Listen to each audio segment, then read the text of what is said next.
ഞങ്ങൾ ഭീരുക്കളായിരുന്നു, ശക്തിയില്ലായിരുന്നു, വിശ്വാസമില്ലായിരുന്നു. മരണം ഞങ്ങളുടെ മേൽ ചുവട് വച്ചിരുന്നു. പക്ഷേ ഞങ്ങളുടെ ശത്രുവിനെ മാരിയമ്മന്റെ മുന്നിൽ വെച്ച് അവൻ കഴുത്തറത്തില്ലേ? അന്ന് ഒരുപാട് വർഷങ്ങൾക്ക് ശേഷം ഞങ്ങൾ മരണത്തിന് മുന്നിൽ ചുവട് വച്ചാടി.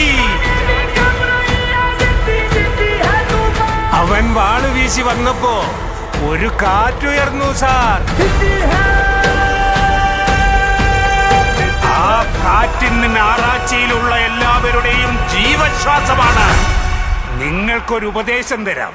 ഒരു കാലത്തും നിങ്ങൾ അയാളെ എതിർത്ത് നിൽക്കാൻ പോകരുത് സാർ.